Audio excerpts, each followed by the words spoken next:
Hey guys, कैसे हैं आप सब। So friends, welcome to the let's crack and UGC NET channel. मैं Prerna Mishra, UGC NET qualified, BA mathematics and economics हूँ। ठीक है, एमए मैंने इकोनॉमिक्स में किया है and I was former assistant professor at prepare degree college Kanpur university and I have 3 year working experience. So friends, welcome to the Let's Crack NT-UGC Net channel with India's largest learning platform Unacademy पे। Friends, अगर आप Unacademy से जुड़ते हैं, ठीक है, तो आपको यहाँ पे क्या मिलता है ये मैं आपको जल्दी से बता देती हूँ। ठीक है फ्रेंड्स, अनअकैडमी को सब्सक्राइब करने पे आपको डेली की लाइव क्लासेस मिलती है। लाइव क्लासेस में आपको पता है आप अपने एजुकेटर से चैट कर सकते हैं, जो भी आपके डाउट है, क्वेश्चंस हैं, आप उन्हें पूछ सकते हैं। बिल्कुल लाइव इंटरेक्शन होता है आपका आपके एजुकेटर के साथ। स्ट्रक्चर्ड वे यहाँ पे होता है, जो भी आपको यहाँ पढ़ाया जाता है वो सारी चीज़ें की स्ट्रक्चर्ड वे में आपको उसका कोर्स प्रोवाइड कराया जाता है। लाइव टेस्ट एंड क्विज की फैसिलिटीज़ मिलती हैं, so you can evaluate your preparation with our regular mock test and quizzes and get detailed analysis on your performance. ठीक है, और ये सब कुछ आपके लिए अनलिमिटेड होता है एक बार जब आप हमसे जुड़ जाते हैं। ठीक है, जितने टाइम के लिए आप हमसे जुड़ते हैं उतने टाइम तक आप घर बैठ के आराम से अपनी प्रिपरेशन कर सकते हैं। ठीक है, अनअकैडमी को इंस्टॉल करने के लिए आपको उसका लर्निंग ऐप इंस्टॉल करना है, उसके बाद आपको उसमें डालना है NTA UGC नेट। तो जैसा कि आप देख रहे हैं कि यहाँ पे हमारे यहाँ हर तरीके के प्लान हैं आपके सुविधा के अनुसार, 1 month, 3 month, 6 month, 12 month and 24 months। और मैं ज़्यादातर प्रीफर करती हूँ 12 months का प्लान, बिकॉज 12 month एक बेस्ट टाइम है आपकी प्रिपरेशन के लिए। ठीक है, सो मैं सजेस्ट करती हूँ 12 month एंड 24 months का प्लान। बाकी जैसा आपको कंफर्टेबल लगे आप अपनी सुविधा के अनुसार कोई भी प्लान ले सकते हैं। ठीक है, और आप कोई भी प्लान लेंगे जब आप प्रोसीड टू पे पे जाएंगे तो आप अगर मेरा रेफरल कोड यूज़ करेंगे जो कि है PRERNA प्रेरणा, तो आपको 10% का डिस्काउंट मिल जाता है। ठीक है, सो आप किसी भी तरह का प्लान लेंगे और आप, हाँ, अगर आप 12 मंथ या 24 मंथ्स का प्लान EMI बेसिस पे लेना चाहते हैं तो वो भी आपको मिलेगा। ठीक है, विद नो कॉस्ट। ओके, सो ये सारी चीज़ें आपके लिए अवेलेबल हैं और आप कोई भी प्लान लेंगे आपको हर प्लान पे 10% का डिस्काउंट मिलेगा। और ऐसा नहीं है कि NT-UGC नेट में आप अदर कोर्सेज का भी सब्सक्रिप्शन अगर लेना चाहें तो आपको सारे कोर्सेज में 10% का डिस्काउंट मिल जाएगा। ठीक है, so friends, today's topic is law of equi marginal utility. ठीक है, जिसे हम लोग बोलते हैं हिंदी में समसीमांत उपयोगिता का नियम। क्या बोलते हैं हिंदी में? समसीमांत उपयोगिता का नियम। जैसा कि आपने मेरे प्रीवियस वीडियोस में देखा, मैंने आपको पढ़ाया है कि यूटिलिटी एनालिसिस मैंने आपको पढ़ाई कि भाई उपयोगिता क्या है। ठीक है, और उपयोगिता का कॉन्सेप्ट जो कि कार्डिनल यूटिलिटी के अप्रोच के बारे में मैंने आपको पढ़ाया। ठीक है, फिर उसमें मैंने आपको law of diminishing marginal utility के बारे में बताया, जिसको हम लोग गॉसिन का फर्स्ट लॉ भी बोलते हैं। ठीक है, और आज का हमारा जो टॉपिक है वो क्या है? Law of equi marginal utility. ठीक है, जिसको हम लोग हिंदी में सीमांत उपयोगिता ह्रास नियम बोलते हैं और गॉसिन सेकेंड लॉ भी बोलते हैं। ठीक है,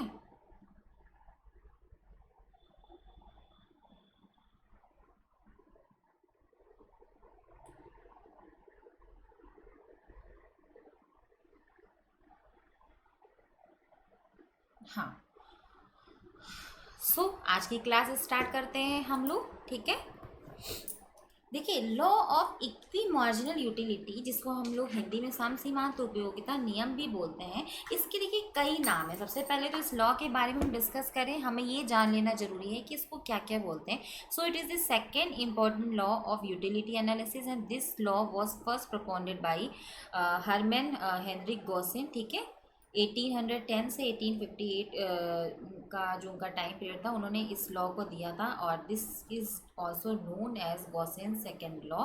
एंड ये लॉ क्या कहता है इस बारे में हम बाद में बात करेंगे। पहले मैं आपको बता दूं कि इस लॉ के और क्या क्या नाम है। देखिए, इस लॉ को हम लोग क्या क्या बोलते हैं। एक तो बोलते हैं maximum satisfaction law. Okay, because question net के पेपर में कभी कभी घुमा के भी पूछ लिया जाता है, तो बच्चे क्या होते हैं, कंफ्यूज हो जाते हैं कि marginal diminishing marginal utility law में ये चीज़ होगी कि इक्वी मार्जिनल यूटिलिटी में होगी। सो इसके नाम पहले क्लियर होना जरूरी है कि law of equi marginal utility को हम लोग क्या क्या बोलते हैं। मैक्सिमम सेटिस्फैक्शन लॉ भी बोलते हैं। This law is also known as substitution law. ठीक है,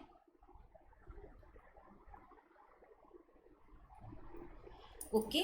और इसको हम लोग बोलते हैं लॉ ऑफ प्रोपोर्शनैलिटी रूल भी बोलते हैं, और इसको हम लोग हिंदी में मितव्ययिता का नियम भी बोलते हैं।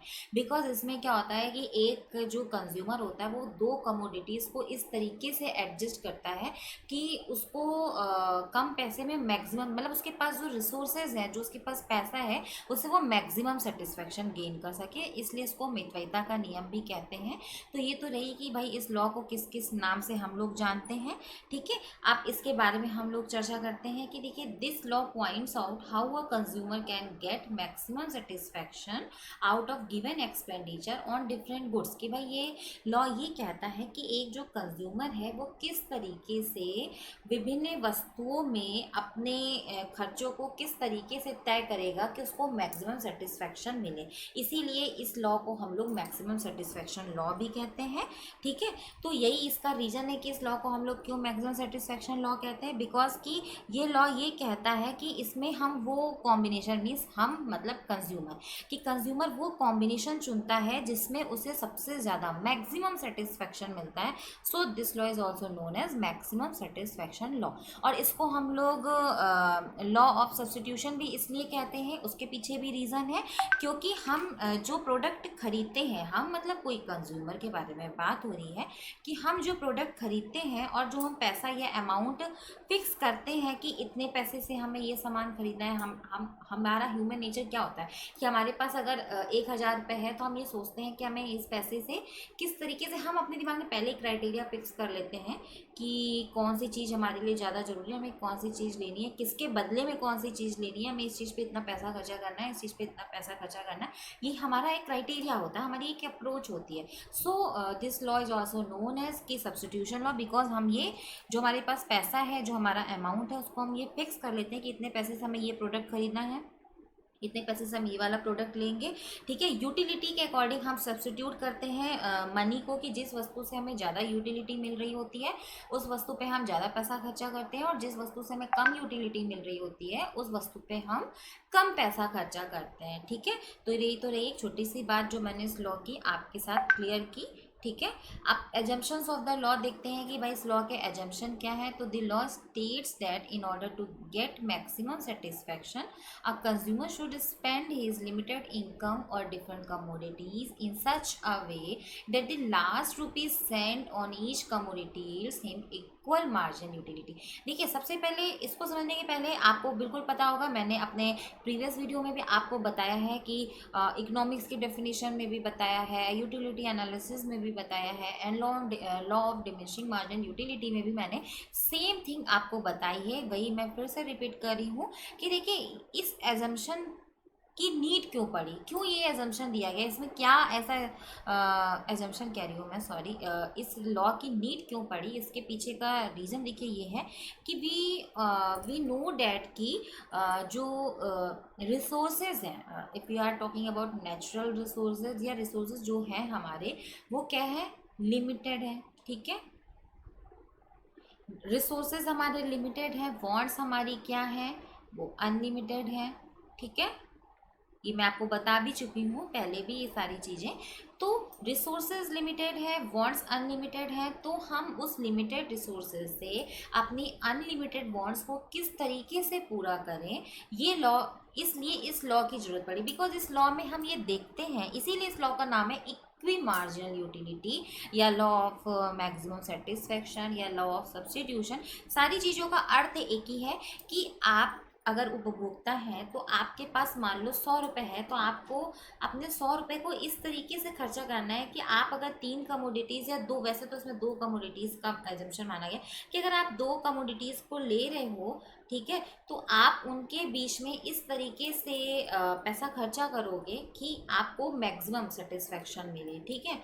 बिकॉज कि आपके पास पैसे लिमिटेड हैं और आपकी वांट्स अनलिमिटेड है, तो आपका एम होगा कि आप उस पैसे से मैक्सिमम सेटिस्फेक्शन गेन कर सको, आपको इस तरीके से अपने पैसे को खर्चा करना होगा। So the law states that in order to get maximum satisfaction a consumer should spend his limited income, कि भाई उसकी जो इनकम है, इस ये लॉ क्या स्टेट करता है कि अधिकतम संतुष्टि के लिए एक उपभोक्ता अपनी लिमिटेड इनकम को, जो उसकी सीमित आय है, उसको वो डिफरेंट कमोडिटीज़ यानी कि विभिन्न वस्तुओं में in such a way should spend his limited income on different commodities in such a way, मतलब ये हुआ कि वो जो कंज्यूमर है वो अपनी सीमित आय को विभिन्न वस्तुओं में इस प्रकार से खर्चा करेगा कि that the last rupees spent on each commodity yield him equal marginal utility, कि जो उसके रुपये की जो लास्ट रुपी है, ठीक है, जो वो कमोडिटीज़ में खर्चा कर रहा है ऑन ईच कमोडिटी,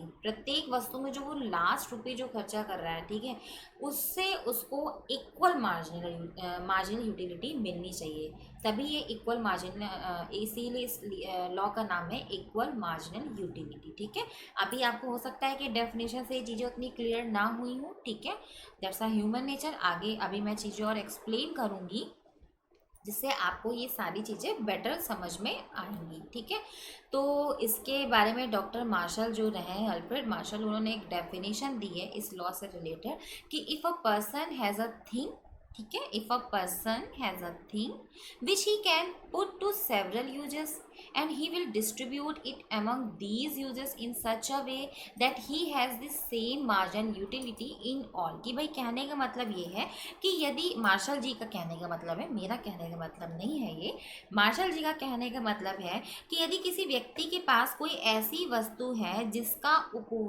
उपयोग वह कई प्रकार से कर सकता है, तो उससे उन उपयोगों में ऐसे ढंग से विभक्त करेगा कि उसकी सीमांत उपयोगिता सब उपयोगों में समान हो। क्या कहने का मतलब है डॉक्टर मार्शल का कि यदि किसी व्यक्ति के पास कोई ऐसी वस्तु है जिसका उपयोग वह कई प्रकार से कर सकता है, तो उसे उन उपयोगों में ऐसे ढंग से विभक्त करेगा कि उसकी सीमांत उपयोगिता सब उपयोगों में समान हो।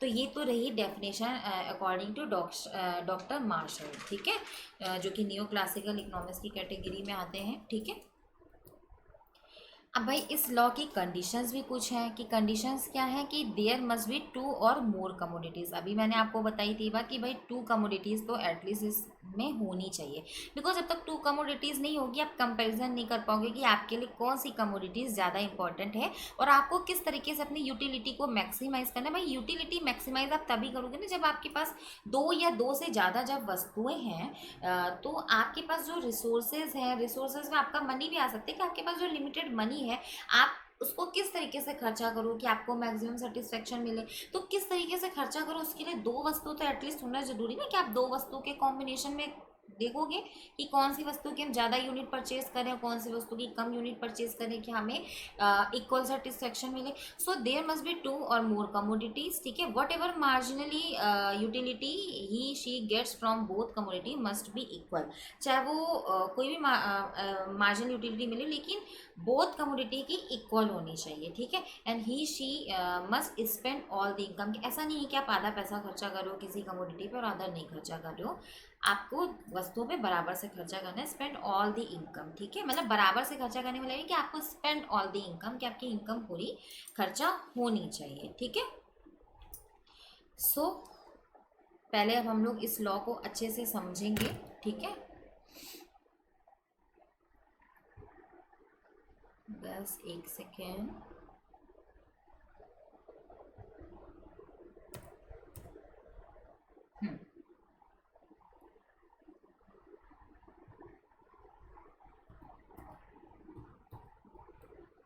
चलिए, अब देखिए भाई इसमें क्या आप इसको ऐसे भी समझ सकते हैं इस लॉ को समझने के लिए। देखिए अभी तो ये सारी बातें हमने इकोनॉमिक्स की लैंग्वेज में की कि भाई इस नियम में क्या क्या कहा गया है। ठीक है, हाँ, आप इसको बिल्कुल एक प्रैक्टिकल एग्जांपल से ऐसे भी समझ सकते हैं कि जैसे आप कंज्यूमर हैं, ठीक है, हम सभी कंज्यूमर होते हैं, हम कोई ना कोई वस्तु का उपभोग करते हैं। तो जैसे आपको अगर इक्विटी मार्जिनल यूटिलिटी को समझना है तो आप ऐसे समझिए कि आपने हॉलीडे घूमने का प्लान किया कि भाई हमें हॉलीडे पे जाना है कहीं बाहर घूमने के लिए। तो आपका मन हुआ कि ठीक है भाई स्विट्जरलैंड घूमने चलते हैं। ठीक है, कि आपका मन था कि आपको कोई हिल स्टेशन को प्रेफर करना है, तो आपने सोचा कि हम स्विट्जरलैंड स्विट्जरलैंड घूमने का प्लान करते हैं। तो जब आपने सारी चीज़ों का रेट पता गया कि भाई आपकी फ़्लाइट टिकट इतने की पड़ेगी, होटल्स आप जो विज़िट करोगे, एक ठीक ठाक होटल पे भी जाओगे, प्लस आपकी टैक्सी का खर्चा जो आप वहाँ घूमने जा रहे हो, आपका फूडिंग के चार्जेस, आपका वीज़ा, पासपोर्ट, ट्रैवलिंग चार्जेस, जो भी सारी चीज़ें जो आपके इंक्लूड होती हैं, ये सब कुछ ओवरऑल मिला करके आपको एक किसी ने बताया कि भाई आप अगर 2 लोग जा रहे हो घूमने स्विट्जरलैंड, अगर आपका आपका मूड है कि आपको कोई हिल स्टेशन को प्रेफर करना है, थोड़ा सा एंजॉय करने जाना है, तो आपको आपके जो ट्रैवल एजेंसी का जो भी था जिससे आपके कांटेक्ट थे, उसने आपको ये बताया कि भाई आपका 5 to 6 लाख का खर्चा 2 लोगों का आएगा, मतलब वन कपल का इतना खर्चा आएगा। ठीक है, तो आपको लगा कि यार ये तो बहुत ज़्यादा है, मतलब हमारे बजट से ज़्यादा का मतलब ये कि आपको लग रहा है कि बहुत ज़्यादा पैसा है यार। तो और मन भी हमारा ये है कि हमें किसी हिल स्टेशन में ही घूमने जाना है। आप सोचोगे कि हम अपने पैसों को किस तरीके से सब्स्टिट्यूट कर सकते हैं किसी अदर जगह पे, कि हमको उसी तरह का मज़ा मिले जो हमें स्विट्ज़रलैंड में मिलेगा। तो आप सोचोगे कि ठीक है यार, ये तो 5-6 लाख बहुत है, एक काम करते हैं कि भाई इंडिया में भी तो बहुत अच्छी अच्छी जगह है। वी कैन से कि अगर आप हिमाचल प्रदेश में अगर आप जाओ तो अगर आप लोगों ने नाम सुना हो, हर्षिल एक गाँव है छोटा सा, बहुत प्यारा सा है। ठीक है, मैं घूमी हुई हूँ इसलिए मैं आपको बता रही हूँ। तो बहुत ही प्यारा है वो गाँव। ठीक है, आप वहाँ जाओगे तो आपको बिल्कुल स्विट्ज़रलैंड वाली फीलिंग आएगी, और बहुत ऊंचाई पे है, मतलब उसके ऊपर थोड़ा आप और जाएंगे तो गंगोत्री पड़ेगा। तो वो बहुत ही ब्यूटीफुल प्लेस है। और आप उस वहाँ पे अगर मार्च लास्ट में, क्योंकि मार्च स्टार्टिंग में तो थोड़ा वहाँ पे हाईवे वगैरह में भी बंद हो जाते हैं, बहुत ज़्यादा बर्फ़ वगैरह गिरती है। तो आप वहाँ पे अगर अप्रैल वगैरह में या मार्च लास्ट में विजिट करोगे ना, आपको इतना मज़ा आएगा, आपको बिल्कुल स्विट्जरलैंड लैंड वाली फीलिंग आएगी। तो आप ये सोचोगे कि ठीक है यार, हम वहाँ चले जाते हैं, या ऊटी चले जाएंगे, या मनाली वगैरह चले जाएंगे, या हिमाचल प्रदेश में और थोड़ा आप जैसे जैसे ऊंचाई पे जाओगे तो आपको और अच्छे अच्छे गाँव वहाँ के जो छोटे छोटे हैं बहुत अच्छे हैं, वहाँ पे आप विजिट कर सकते हो। तो आपको लगेगा ठीक है यार, यहाँ 5-6 लाख खर्चा करने से अच्छा है कि हम अगर यहाँ जाते हैं तो हम 1 लाख रुपए में भी बहुत अच्छे से घूम सकते हैं। मतलब हो सकता है कि वहाँ पे हमें कुछ चीज़ों का 5-6 लाख में कंप्रोमाइज़ भी करना पड़ता, बट अगर हम यहाँ जाएंगे तो हम यहाँ पे हो सकता है कि 1 लाख में बहुत ज़्यादा एंजॉय कर पाएँ। ठीक है, मन मुताबिक चीज़ें खा पाए, हो सकता है कि हम थोड़ी बहुत शॉपिंग भी कर ले, और वहाँ पे जिस तरह के होटल में हम रुकेंगे, हो सकता है कि यहाँ पे 1 लाख रुपए में हम और अच्छे स्टार होटल में रुक सकें। मतलब मैं ये नहीं मेंशन कर रही हूँ कि आप 5 स्टार 4 स्टार, जैसा भी आपका बजट हो आप उस हिसाब से रुक लोगे। ठीक है, तो आपने क्या किया, कहने का मतलब यहाँ पे ये कि आपने अपनी यूटिलिटी को क्या किया कि मैक्सिमाइज करने की कोशिश की, कि आपके पास जो लिमिटेड रिसोर्सेज, दैट मीन्स की जो आपकी लिमिटेड इनकम है, आपके पास जो लिमिटेड मनी है, तो आपने सोचा कि हम उसको इस तरीके से खर्चा करें। ठीक है, उतने मज़ा नहीं आएगा कि भाई आप स्विट्ज़रलैंड जाओगे, वहाँ पे फ़ोटो जो आपकी आएंगी और उसको आप कहीं पे भी पोस्ट करोगे तो थोड़ा एक अलग आपका लेवल होगा कि हाँ भाई आप स्विट्ज़रलैंड गए थे और आप इंडिया की डाल रहे हो, that's a different part. But अगर थोड़ा बहुत अगर आप अपने इंजॉयमेंट लेवल को देखोगे तो आपको उतना ही मज़ा आएगा, थोड़ा बहुत ऊपर नीचे चलेगा, बट मनी का भी डिफरेंस बहुत ज़्यादा है ना। तो यही है law of equi marginal utility, कि आप अपने लिमिटेड रिसोर्सेज से किस तरीके से मैक्सिमम सेटिस्फेक्शन, जरूरी नहीं कि आप इक्वल, मतलब इक्वल का मतलब ये कि पूरा मज़ा तो आपको स्विट्जरलैंड वाला नहीं आ सकता था, लेकिन आपकी ये कोशिश थी कि आप अपने उस लिमिटेड इनकम से कैसे मैक्सिमम सेटिस्फेक्शन को गेन कर सको। ठीक है, तो ये छोटा सा एग्जांपल था law of equi marginal utility को समझाने के लिए। ठीक है, कि भाई वो अपने पैसे को इसी तरीके से सब्स्टिट्यूट कर रहा है स्विट्जरलैंड की जगह पे, इंडिया में हर्षिल है, ऊटी है, दार्जिलिंग है, कहीं पे भी जाकर के, कि उसको मैक्सिमम सेटिस्फेक्शन मिल सके। ठीक है, इसको समझने के लिए आप ऐसे भी समझ सकते हैं, फिगर से, ग्राफ से भी आप समझ सकते हैं।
देखिए एक्स एक्सिस पे आपने क्या लिया है, quantity of commodity, Y axis पे आपने प्राइजेस एंड मार्जिनल यूटिलिटी को लिया है। और ये जो ये वाइट कलर से लाइन है, लेटर सपोज ये पीपी लाइन है जो कि मार्केट प्राइस की लाइन है, ठीक है।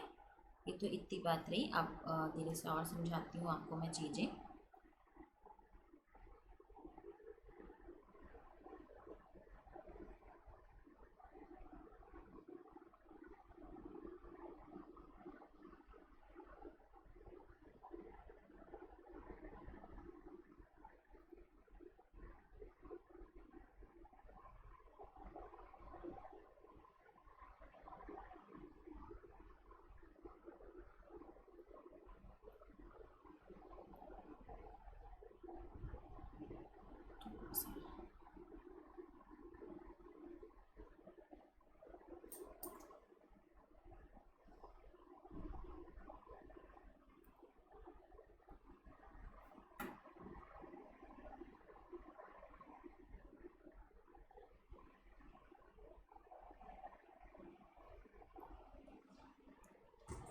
इस लॉ को समझने के लिए एक बार आपको इस डायग्राम को थोड़ा अच्छे से देखना पड़ेगा, ठीक है, कि ये कैसे इसको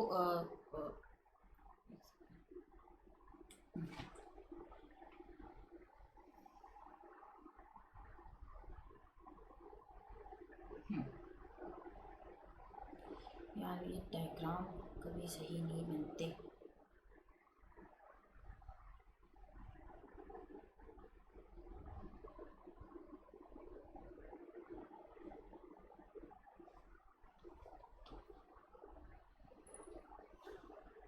हम्म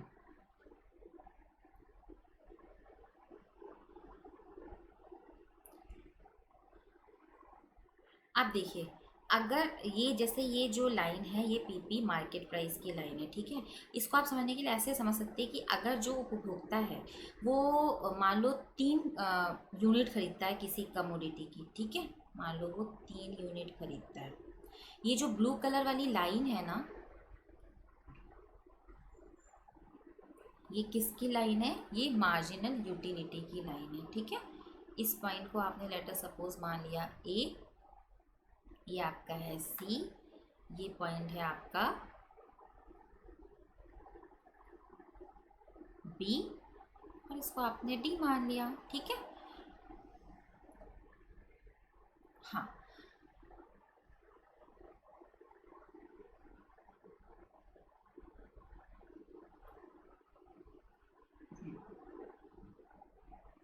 किस कलर से करूँ, ऐसे करती हूँ।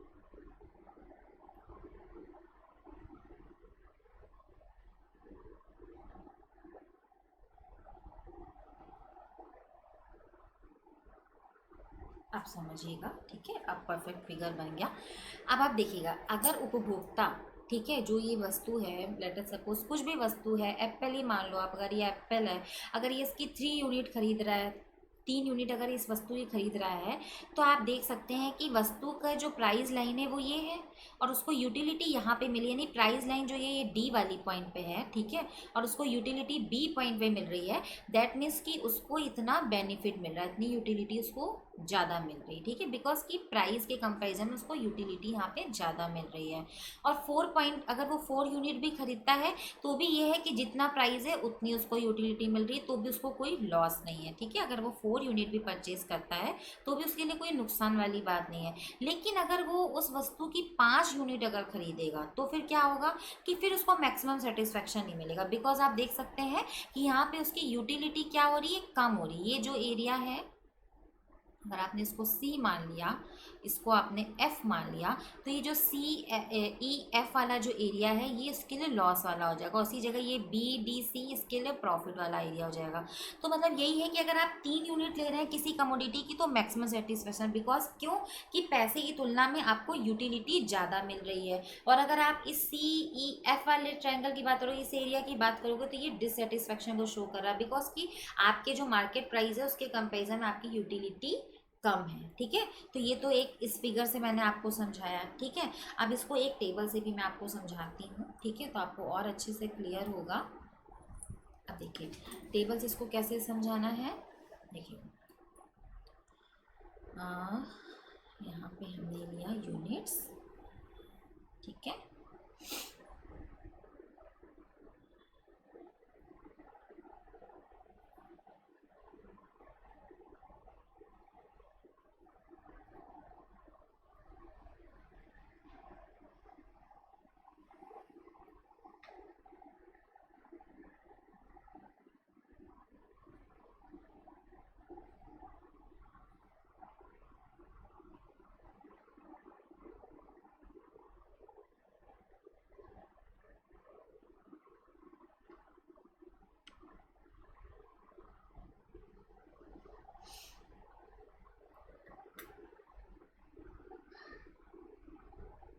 भाई ये थोड़ा बेकार सा एप्पल बना है, समझ लेना कि एप्पल है, ठीक है।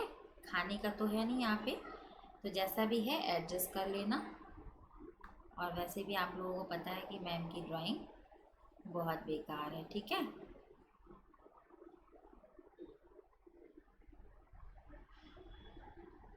ये एक बनाना है, ठीक है, थोड़ा ब्लैक शेडेड भी दे देते हैं इसमें।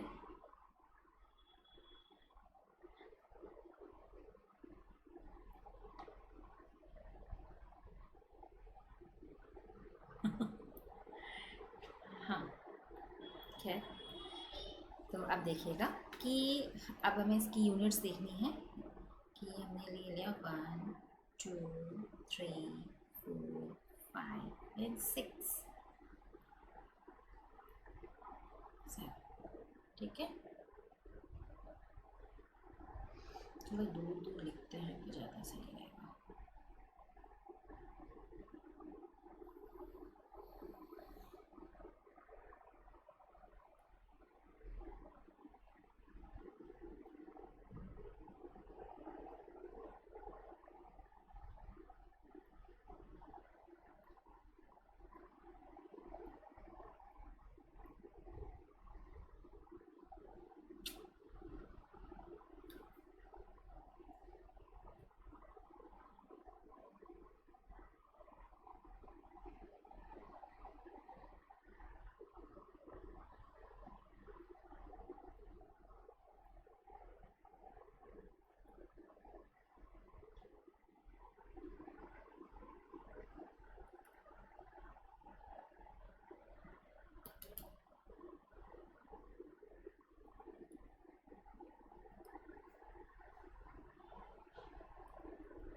तो अब देखिएगा इसको आप लोग,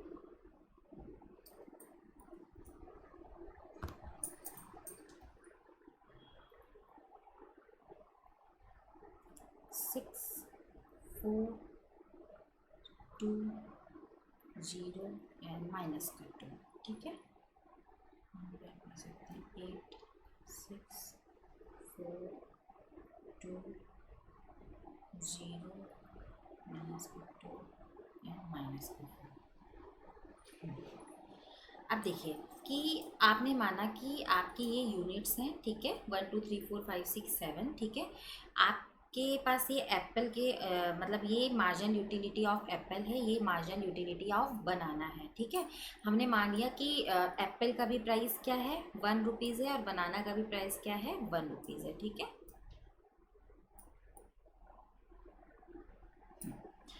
तो अब आप देखना कॉम्बिनेशन की अगर हम बात करें कि भाई law of equi marginal utility क्या बोलता है कि कंज्यूमर इस तरह का कॉम्बिनेशन चुनता है कि उसको मैक्सिमम सेटिस्फेक्शन मिले।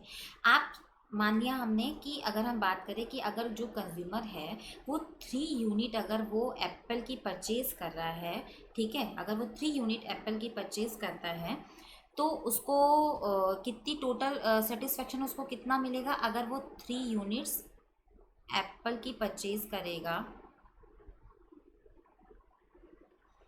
तो उसको 10 + 8 + 6, ठीक है, तो 18 और +6 24 यूनिट 24 सेटिस्फेक्शन उसको किससे मिल रहा है एप्पल से, ठीक है।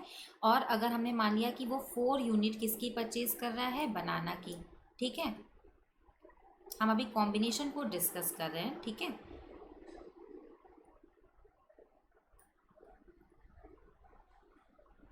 तो उसको कितना सेटिस्फेक्शन मिल रहा है अगर वो बनाना का परचेज कर रहा है? 6 4 10, 2 12, 8 20, ठीक है 20। सो टोटल सेटिस्फेक्शन की अगर हम बात करें तो वो कितना उसको मिल रहा है?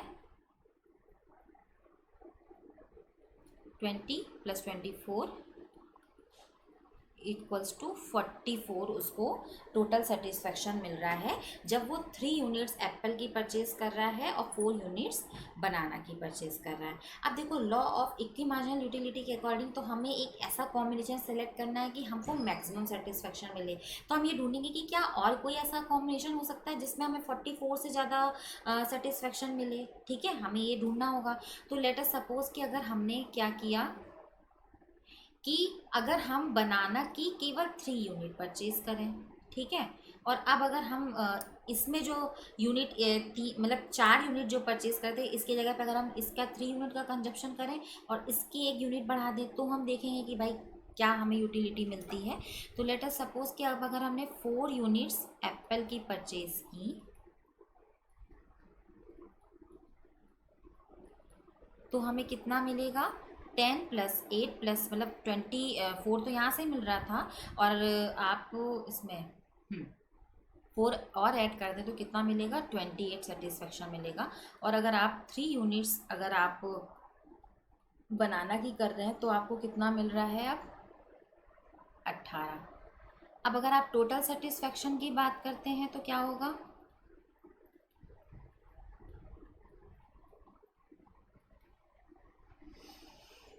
20 10 30 8 8 16 46। तो यानी कि आपको यहाँ पे जब आप 3 units of Apple and 4 units of बनाना को आप जब कंज्यूम कर रहे थे तो आपको टोटल सेटिस्फेक्शन मिल रहा था 44 का। अब अगर आपने 1 यूनिट बनाना की कम करके अगर आपने 1 यूनिट एप्पल की बढ़ा दी तो आपको सेटिस्फेक्शन ज़्यादा मिल रहा है। अगर हम टोटल सेटिस्फेक्शन की बात करें तो हमें वो ज़्यादा मिल रहा है, ठीक है। तो जो सेटिस्फेक्शन है वो 4 एप्पल एंड 3 बनाना के कॉम्बो से हमें ज़्यादा मिल रहा है। इसके अलावा अगर हम कोई और कॉम्बिनेशन लेंगे तो हमारा सेटिस्फेक्शन क्या होगा? कम होगा। तो इक्वी मार्जिनल यूटिलिटी लॉ के अकॉर्डिंग कंज्यूमर ऐसा ही कॉम्बिनेशन सेलेक्ट करता है कि उसको जो वो अपना पैसा खर्चा कर रहा है 2 विभिन्न इकाइयों में तो उससे उसको जो मैक्सिमम सेटिस्फेक्शन गेन हो, ठीक है। तो अब अगर हमने इसका मतलब ये हुआ कि हम अपने एक एक रुपए को ये देख कर खर्चा करेंगे कि हमें किससे कितना सेटिस्फेक्शन मिल रहा है, क्योंकि हम 2 प्रोडक्ट को कंज्यूम कर रहे हैं तो लास्ट में दोनों प्रोडक्ट की मार्जिनल यूटिलिटी जो है वो इक्वल होनी चाहिए। तो अब इसको भी हम देखते हैं कि जब भाई जैसे यहाँ पे अगर ये 7 यूनिट है तो हमने माना कि हमारे पास ये मान लो 7 रुपये हैं खर्चा करने के लिए, ठीक है। अगर हम लास्ट यूनिट की बात करें तो आप अगर देखते हैं कि अगर मान लो उसने 3 रुपये, ठीक है, अब इस कॉम्बिनेशन को आप भूल जाइए, अगर आप ऐसे सोचें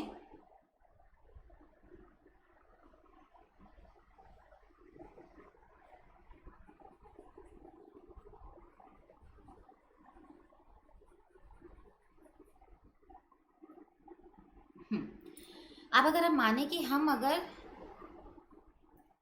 पेन चेंज कर दूं, सो अगर हम 3 रुपये का अगर हम एप्पल परचेज करते हैं, ठीक है, तो हमें सेटिस्फेक्शन कितना मिलेगा? केवल 3 रुपये की बात हो रही है तो हमें सेटिस्फेक्शन कितना मिल रहा है? 6, ठीक है। और अगर हम 4 रुपीज़ बनाना में खर्चा कर रहे हैं तो हमें सेटिस्फेक्शन कितना मिल रहा है? बनाना की अगर हम बात करें तो 2।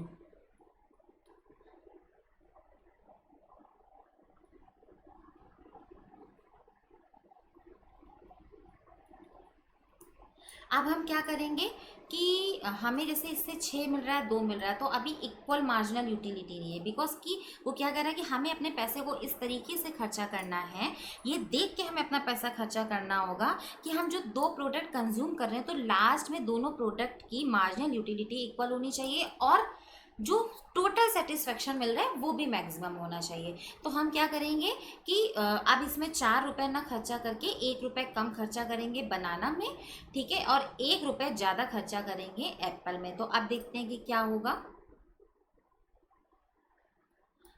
अब अगर हम बनाना में 1 रुपये हमने कम खर्चा किया, 3 रुपये करेंगे तो बनाना से हमें कितनी यूटिलिटी मिल रही है? 4, ठीक है।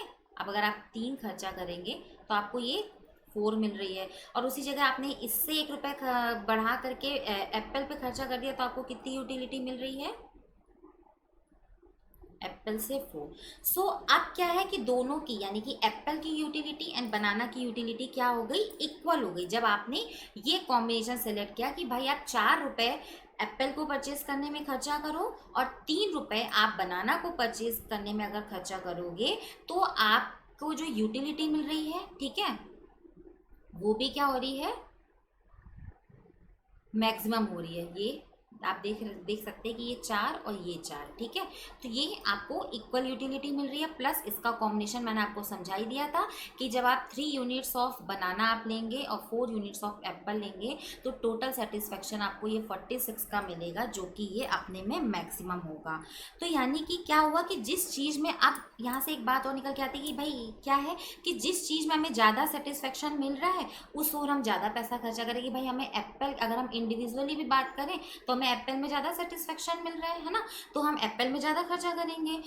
और हमें बनाना से कम सेटिस्फेक्शन मिल रहा है तो हम बनाना पे कम खर्चा करेंगे। लेकिन इस जगह पे समझने वाली बात ये है कि कंफ्यूजन स्टूडेंट्स को ये हो जाता है कि वो ये सोचते हैं कि 2 प्रोडक्ट में जब हम एक प्रोडक्ट की तरफ ज़्यादा खर्चा कर रहे हैं, बिकॉज हमें क्या है कि भाई हम एप्पल पे ज़्यादा खर्चा कर रहे हैं in comparison of banana, because हमें एप्पल से मैक्सिमम सेटिस्फेक्शन मिल रहा है, ठीक है। तो लोग क्या सोचते हैं, बच्चे सोचते हैं कि उस पर जब हम ज़्यादा पैसा खर्चा कर रहे हैं तो हमें ज़्यादा सेटिस्फेक्शन मिलता रहेगा, लेकिन ऐसा नहीं है, बिकॉज यहाँ पे भी law of diminishing marginal utility apply होता है।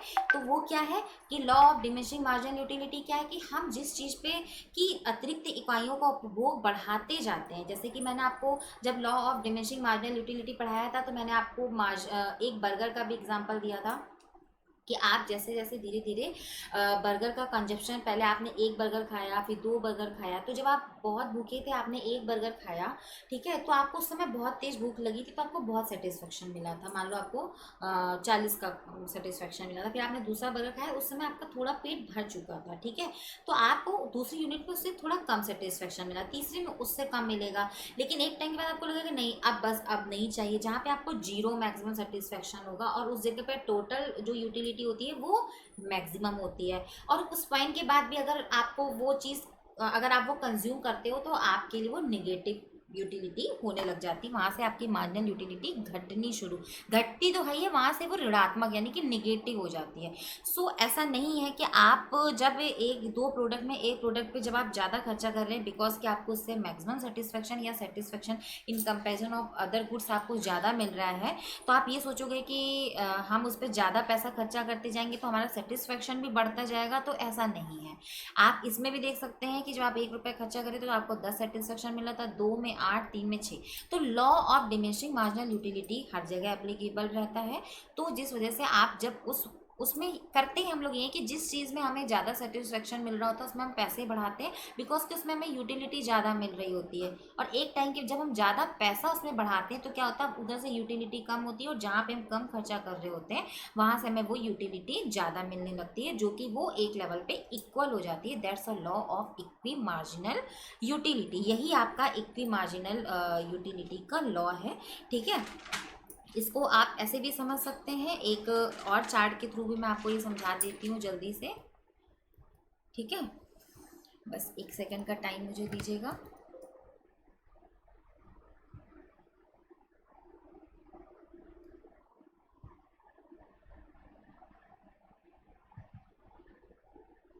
हाँ, तो अब आप इसको समझने के लिए इसको ऐसे समझिए कि इस डायग्राम के थ्रू भी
एक्स एक्सिस पे हमने यूनिट्स ऑफ मनी को लिया है, वाई एक्सिस पे आपने यूटिलिटी को लिया है, ठीक है, इस फिगर में।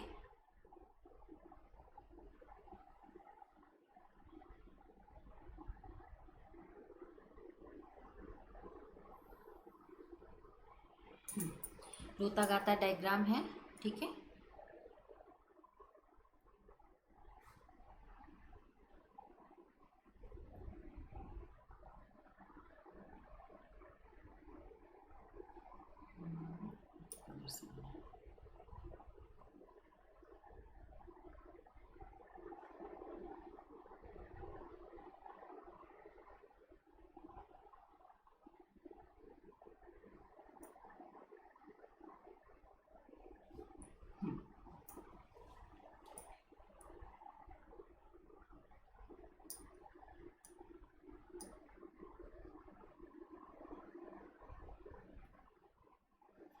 ये एप्पल का है, ये बनाना का है, ठीक है। तो अभी अब ये यूटिलिटी कर्व एप्पल के लिए है, ये बनाना के लिए यूटिलिटी कर्व है, ठीक है। यहाँ पे यूनिट्स ऑफ मनी ओएम है, यहाँ पे ओएम डेज है, ठीक है। अब हम ये देखते हैं कि भाई लॉ ऑफ जो ये इक्वी मार्जिनल यूटिलिटी है, इसके अकॉर्डिंग अभी तो क्या है कि अभी दोनों को सेम इक्वल सेटिस्फेक्शन मिल रहा है, मतलब इक्वल मार्जिनल यूटिलिटी है दोनों की। E and E dash point पे अगर हम यूटिलिटी को मेजर करें तो दोनों पे इक्वी मार्जिनल यूटिलिटी है और यूनिट्स ऑफ मनी भी सेम है, ठीक है।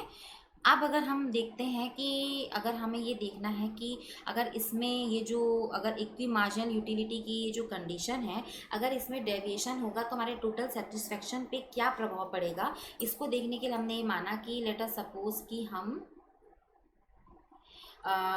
बनाना की एक यूनिट हम अगर ज़्यादा कंज्यूम करें, मतलब बनाना पे अगर हम ज़्यादा पैसा खर्चा करें, जैसे कि ये मान लिया हमने कि इस पर हमने खर्चा किया इतना, जो कि है एन डैश, इस पे हम क्या करें कि उसी जगह पे कम खर्चा करें, 1 रुपये हमने कम खर्चा किया, ठीक है।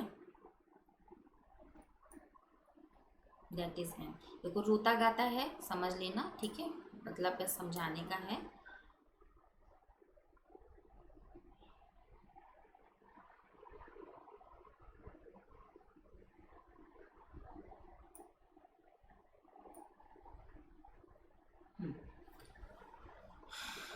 इस पॉइंट को भी कुछ मान लेते हैं,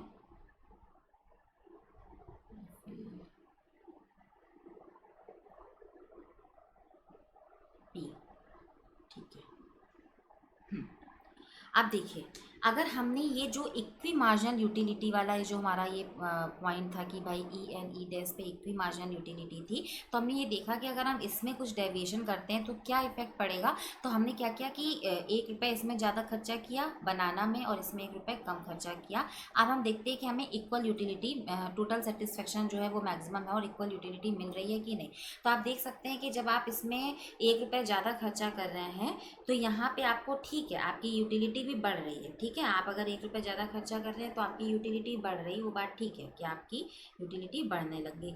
यहाँ पे क्या है, आपने 1 रुपये कम खर्चा किया तो आपकी यूटिलिटी भी क्या हो रही है, घट रही है। दैट मीन्स कि ये आपके क्या शो कर रहा है, लॉस, और ये आपका क्या शो कर रहा है, गेन। तो यानी कि ये आपका लॉस एंड गेन हो रहा है। तो जिस वजह से आप अगर टोटल सेटिस्फेक्शन की अगर आप बात करें तो आपका वो कहीं ना कहीं उस पर इफेक्ट पड़ रहा है टोटल सेटिस्फेक्शन में। यानी कि आपका ये जो इक्वल मार्जिन यूटिलिटी वाला जो कॉम्बो है, कि जैसे कि हमने अभी आपको इस एग्जांपल में पिछले अपने स्लाइड में बताया कि अगर वो 4 यूनिट्स या 4 रुपये अगर वो एप्पल में खर्चा कर रहा है और 3 रुपये अगर वो बनाना में खर्चा कर रहा है, तो उसको जो मैक्सिमम सेटिस्फेक्शन है वो गेन हो रहा है, बिकॉज कि वहाँ पे टोटल सेटिस्फेक्शन कितना है, 48 का है। और उस जगह पे अगर वो उसी जगह रेदर देन अगर वो 4 यूनिट्स ऑफ बनाना परचेज कर रहा है, 3 यूनिट्स ऑफ एप्पल परचेज कर रहा है, तो उसकी यूटिलिटी 46 है, ठीक है। सो इस तरीके से वो इसको एडजस्ट करेगा कि उसको जो सेटिस्फेक्शन है टोटल सेटिस्फेक्शन वो मैक्सिमम हो, ठीक है। अब बात करते हैं कि भाई इस लॉ की इम्पोर्टेंस क्या है। तो देखिए इसकी इम्पोर्टेंस ये है कि कंजप्शन में है। तो कंजप्शन में हम सभी जानते हैं कि एक उपभोक्ता, अभी भी इतनी देर से जो हम आपको पूरी कहानी बता रहे वो कंजप्शन की बता रहे थे कि भाई कंजप्शन मतलब कि हम जो हम अगर अपने ह्यूमन नेचर की बात करें तो हम अगर किसी भी सामान को खरीदते हैं तो हम ये देखते हैं कि हम अपने इनकम को इस तरीके से खर्चा करें कि हमको मैक्सिमम सेटिस्फेक्शन गेन हो, बिकॉज हमारी जो इनकम है वो लिमिटेड है। आप बिल्कुल प्रैक्टिकली एक एग्जांपल ऐसे समझिए ना कि आपको मान लो आपके मम्मी पापा ने पैसे दिए कि भाई ठीक है चलो तुम्हारा बर्थडे है या कोई फेस्टिवल है, मैं लड़कियों की जनरली टेंडेंसी बता रही हूँ कि आपको मान लो आपके पापा जी ने आपको 2 या 3 थाउजेंड रुपीज़ दिए कि ठीक है बेटा तुम अपनी ड्रेस खरीद लेना। तो आप क्या करते हो कि आप ये सोचोगे कि यार अगर हमें मान लो लेटेस्ट सपोज कि आपको 2000 मिले हैं, तो 2000 एक थोड़ा सा कम अमाउंट है, तो आप ये सोचोगे कि अगर हम ब्रांडेड जीन्स लेंगे, ठीक है, तो हम केवल जीन्स ही ले पाएंगे, टॉप नहीं ले पाएंगे, ठीक है। तो आप क्या सोचोगे कि यार ठीक है ब्रांडेड पे ना जा करके हम थोड़ा सा अपनी यूटिलिटी मतलब अपने सेटिस्फेक्शन को चूँकि हमें मैक्सिमम करना है, तो हम अपने पैसों को इस तरीके से खर्चा करेंगे कि ठीक है थोड़ा सा लोकल ब्रांड में चले जाओ, जितने कि उस 2000 में मेरी जीन्स भी आ जाए और टॉप भी आ जाए। इसी तरीके से आप किसी भी कमोडिटीज़ में, क्या आप कॉस्मेटिक का ले लिया, गाड़ी भी अगर आपको लेनी है तो आप ये सोचोगे कि यार अगर हम 20 लाख की गाड़ी लेते हैं तो उसके बदले में हमें अपने किन किन चीज़ों का सेक्रीफाइस करना पड़ेगा, तो उनकी यूटिलिटी उसके कंपैरिजन में क्या है। तो मानव व्यवहार में हर जगह ये लॉ ऑफ इक्विलिटी हमेशा अप्लाई होता है। ह्यूमन नेचर की टेंडेंसी है कि वो अपने पैसों को इस तरीके से खर्चा करता है कि भाई वो अगर किसी सामान में बहुत ज़्यादा खर्चा कर रहा है तो वो ये देखेगा कि हमको उससे उसके कंपैरिजन में वो जो वस्तु नहीं खरीद पा रहा था उससे उसको कितनी यूटिलिटी मिलेगी, यानी कि उसका सेक्रीफाइस ऑफ यूटिलिटी क्या है, ठीक है, सेक्रीफाइस ऑफ सेटिस्फेक्शन क्या है, वो उसको एक बार कंपेयर जरूर करता है। सो कंजप्शन में इसका बहुत इंपॉर्टेंस है, एज वेल एज इसका इंपॉर्टेंस प्रोडक्शन में भी है कि हम लोग देखते हैं कि कोई भी प्रोड्यूसर है वो ये देखता है कि भाई उसको लेबर, वी कैन से कि लेबर एंड कैपिटल के कंपैरिजन में वो किसको ज़्यादा बढ़ाए कि उसको मैक्सिमम प्रोडक्शन यानी कि मैक्सिमम प्रॉफिट गेन हो, मैक्सिमम प्रॉफिट गेन होगा, दैट मीन्स कि उसको मैक्सिमम सेटिस्फेक्शन गेन हो रहा है। सो कंजप्शन हो प्रोडक्शन हो दोनों ही जगह ये लॉ एप्लीकेबल होता है। एक्सचेंज में भी कि भाई आप जब कोई वस्तु खरीदते हो तो आप ये देखते हो कि उसमें मनी की मार्जिनल यूटिलिटी क्या है और उस वस्तु से आपको क्या मार्जिनल यूटिलिटी मिल रही है, तभी आप उस वस्तु को खरीदते हो और उसी जगह पर उस वस्तु का मूल्य निर्धारण होता है। भाई मूल्य निर्धारण में भी आप मार्जिनल यूटिलिटी को एक बेस माना जाता है, ठीक है। मार्जिनल सीमांत उपयोगिता के बिहाफ में किसी वस्तु का कीमतों का निर्धारण होता है। तो प्राइस डिस्क्रिमिनेशन भी यहाँ पे यही बात आ गई। एक्सचेंज में भी कि भाई आप एक वस्तु के बदले अगर आप बार्टर सिस्टम की भी बात करूँ तो आप एक वस्तु अगर आप एप्पल और बनाना कोई देख लोगे कि अगर आपको एप्पल पसंद है दूसरे को बनाना पसंद है तो आप उससे तभी एक्सचेंज करोगे, उतनी यूनिट ऑफ एप्पल उससे एक्सचेंज करोगे जिसमें आपकी यूटिलिटी जो है, जो सेटिस्फेक्शन है वो आपका मैक्सिमम हो, ठीक है। तो हर जगह पे ये लॉ एप्लीकेबल है। डिस्ट्रीब्यूशंस में भी इसी तरीके से कि भाई आप एक जो सतर्क उत्पादक होता है वो अपने साधनों को क्या करता है कि अधिकतम लाभदायक प्रयोग में लगाने का प्रयत्न करता है। इस नियम के अनुसार ही वो कार्य करते हुए वह एक साधन की बजाय दूसरे साधन को तब तक सब्स्टिट्यूट करता रहता है जब तक कि उसकी लागत उसके प्रयोग से प्राप्त रेवेन्यू के ये जो उसकी जो कॉस्टिंग है, जो मार्जिनल कॉस्ट है वो उससे प्राप्त होने वाले मार्जिनल रेवेन्यू के बराबर नहीं हो जाता है। Public finance and international trade में कि भाई जो सरकार जो नीतियाँ बना रही है, सरकार आपने देखा होगा कि शहरों में ज़्यादा अच्छी रोड बनाना प्रेफर करती है, शहरों की तरफ ज़्यादा अच्छे हाईवे बनाती है in comparison to village, because उसको ये पता है कि वहाँ से उसको ज़्यादा उसकी चीज़ें यूज़ होंगी, ज़्यादा उसको वहाँ पे प्रॉफिट होगा, ज़्यादा सेटिस्फेक्शन गेन होगा। तो मतलब जितनी भी ये जो पब्लिक फाइनेंस की जो नीतियाँ हैं, राज्य के जो क्रियाकलाप है, इंटरनेशनल ट्रेड है, सभी में इस नियम का बहुत बड़ा योगदान है, बहुत ज़्यादा ये इस नियम की महत्ता है, ठीक है।